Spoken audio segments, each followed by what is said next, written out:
جنوبی کوریا میں martial law لگانے والے صدر کو پولیس نے دھر لیا۔ یون سک یول کو 3000 سے زائد پولیس اہلکاروں نے صدارتی رہائش گاہ سے اٹھا لیا۔ انسداد بدعنوانی کی تحقیقاتی ٹیم کو گرفتاری کے لیے کئی گھنٹے مزاحمت کا سامنا کرنا پڑا۔ جنوبی کوریا کے معزول صدر کو دوسری کوشش میں گرفتار کیا گیا۔ 3 جنوری کو انسداد بدعنوانی کی ٹیم یون سک یول کو گرفتار کرنے میں ناکام رہی۔ 3 دسمبر کو مارشل لا نافذ کرنے کے بعد سے یون سک یول مشکل میں ہے۔ یون سک یول عہدہ پر رہتے ہوئے گرفتار ہونے والے پہلے صدر بن گئے۔ خون ریزی روکنے کے لیے خود گرفتاری دی۔ معزول صدر کا موقف، کہا ایجنسیوں کو گرفتار کرنے کا اختیار نہیں، یہ عدالت کا کام تھا۔ ریاست ہے تو سیاست ہے، خدا نہ خواستہ ریاست نہیں تو کچھ نہیں۔ ہماری پالیسی صرف اور صرف پاکستان ہے۔ Army chief general Syed Asim Munir کی خیبر پختونخوا کے سیاسی قائدین سے بات چیت۔ سپہ سالار نے واضح کیا کہ افغانستان کے ساتھ اختلاف صرف فتنہ الخارج کی وہاں موجودگی اور سرحد پار سے پاکستان میں دہشت گردی پھیلانے پر ہے، اور اس وقت تک رہے گا جب تک وہ اس مسئلے کو دور نہیں کرتے۔ نیشنل ایکشن پلان پر سب پارٹیز کا اتفاق حوصلہ مند ہے، مگر اس پر تیزی سے کام کرنا ہوگا۔ دہشت گردی کے خلاف سب کو بلا تفریق کھڑا ہونا ہوگا۔ متحد ہو کر چلیں گے تو صورتحال جلد بہتر ہوگی۔ عوام اور فوج کا خاص رشتہ ہے، اس رشتے میں خلیج کے لیے جھوٹا بیانیہ بیرون ملک سے چلایا جاتا ہے۔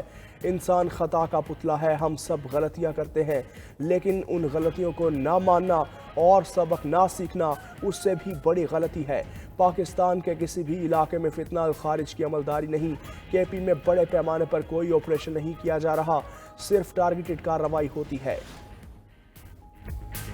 بنگلہ دیشی افواج کے پرنسپل سٹاف آفیسر کا دورہ Pakistan. I S P R کے مطابق لیفٹیننٹ جنرل قمر الحسن نے جی ایچ کیو میں army chief general Asim Munir سے ملاقات کی۔ باہمی دلچسپی کے امور اور دفاع کے شعبے میں تعاون بڑھانے پر گفتگو۔ دونوں برادر ممالک کے درمیان پائیدار شراکت داری بڑھانے پر اتفاق۔ آرمی چیف نے خطے میں امن و استحکام کے فروغ کے لیے مشترکہ کوششوں کی اہمیت کا اعادہ کیا۔ کہا دونوں ممالک کو بیرونی اثرات کے خلاف اپنے اتحاد کو مستحکم رکھنا ہوگا۔ لیفٹیننٹ جنرل قمر الحسن کی chairman joint chiefs of staff committee general Sahir Shamshad Mirza سے بھی ملاقات۔ فریقین کا باہمی شراکت داری کو کسی بھی بیرونی رکاوٹ سے محفوظ رکھنے، علاقائی امن و سلامتی کے لیے تعاون جاری رکھنے پر اتفاق۔ وزیر اعظم اور army chief general Asim Munir کی مشترکہ کوششیں رنگ لانے لگیں۔ عالمی بینک کا پاکستان کے لیے 10 سالہ کنٹری پارٹنرشپ فریم ورک کے تحت $20 ارب دینے کا وعدہ۔ 24 میں سے 19 ڈائریکٹرز نے پاکستان کے حق میں ووٹ دیا۔ فریم ورک کے مطابق 3/4 حصہ انٹرنیشنل ڈیولپمنٹ ایسوسی ایشن کے ذریعے ملے گا۔ باقی رقم international bank for reconstruction and development کے تحت دی جائے گی۔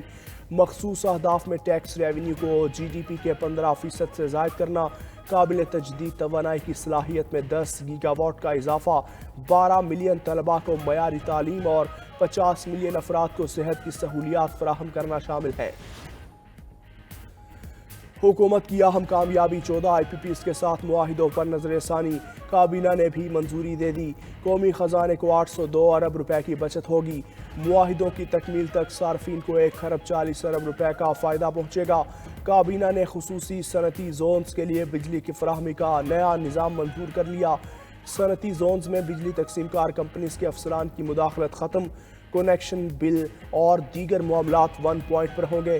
وزیر اعظم شہباز شریف بجلی کی قیمتوں میں کمی کے لیے پر امید۔ کہا کیپیسٹی چارجز سے متعلق دیگر کمپنیز کے ساتھ بھی بات چل رہی ہے، اچھے نتائج آئیں گے۔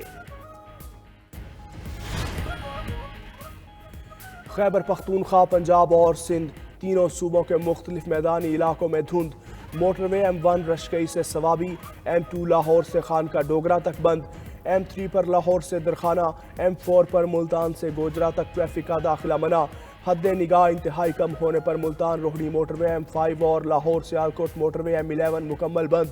ملک بھر میں سردی کی شدت برقرار، سکردو میں پارہ -11 تک گر گیا۔ مالم جبہ میں درجہ حرارت -5، زیارت -4، گلگت اور سری نگر میں -2 ڈگری ریکارڈ۔ کوئٹہ میں بھی پارہ نقطہ انجماد کو چھو گیا۔ سینٹ میں حکومتی اور اپوزیشن ارکان کے ایک دوسرے پر وار۔ سینیٹر شبلی فراز نے کہا 1 سال میں سیاسی استحکام آیا، نہ معیشت میں بہتری۔ بتائیں ملک میں کتنی براہ راست سرمایہ کاری آئی، صرف غیر جمہوری فیصلوں کا ٹرینڈ سیٹ کیا گیا۔ توشہ خانہ اور سائفر کیس میں منہ کی کھائی۔ انتقام میں اتنے اندھے ہو گئے کہ سیرت النبی صلی اللہ علیہ وآلہ وسلم پر بننے والی یونیورسٹی کو متنازع بنا دیا۔ وفاقی وزیر احسن اقبال نے جواب دیا، شبلی صاحب، چین سے 3 ارب ڈالر کی سرمایہ کاری آ چکی ہے۔ چوری اور ڈاکے چھپانے کے لیے اسلامی ٹچ نہیں چلے گا۔ مسئلہ القادی ٹرسٹ کا نہیں، 190 ملین پاؤنڈ کا ہے، جو قومی خزانے کی بجائے دوست کے اکاؤنٹ میں گیا۔ پی ٹی آئی چاہتی ہے مذاکرات سے کچھ نکلے تو اپنے سائٹ شو بند کرے۔ وزیر دفاع خواجہ آصف کا مشورہ، بولے یہ لوگ جو کچھ ایوان میں کر رہے ہیں وہ ان کی مذاکرات کی نیت پر سوالیہ نشان ہے۔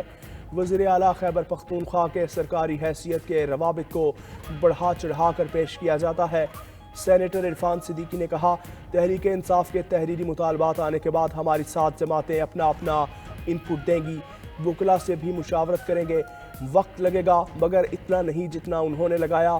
وزیر اعظم کے مشیر رانا ثناء اللہ نے کہا، جوڈیشل کمیشن پر ہم قیادت اور اتحادی جماعتوں سے مشاورت کر کے جواب دیں گے۔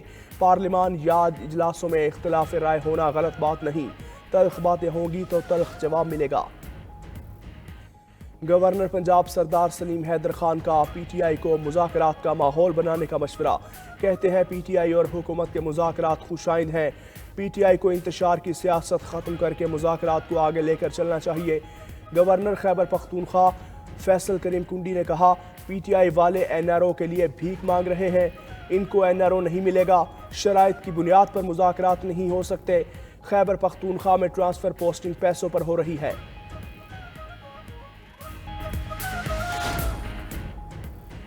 ملک دشمنوں کا ایجنڈا ہے مدارس ختم کیے جائیں، مولویوں کو سیاست میں نہ آنے دیا جائے۔ ہم آپسی اختلافات ختم نہیں کر سکتے لیکن رویے تو ہمارے ہاتھ میں ہے۔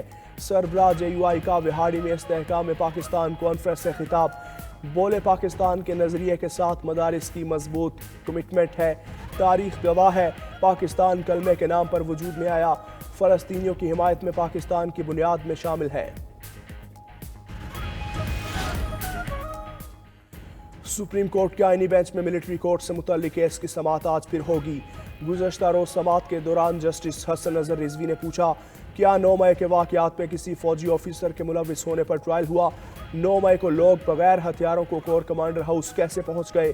لوگوں کا کور کمانڈر ہاؤس کے اندر جانا تو سیکیورٹی کی ناکامی ہے۔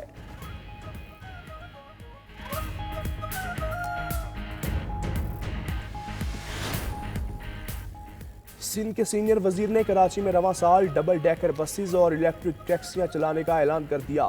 شرجیل میمن کا کہنا ہے، yellow line B R T پر تیزی سے کام جاری ہے۔ جام صادق پل رواں سال دسمبر میں مکمل ہونا ہے مگر ہماری کوشش ہے وہ 6 سے 7 ماہ میں مکمل ہو جائے۔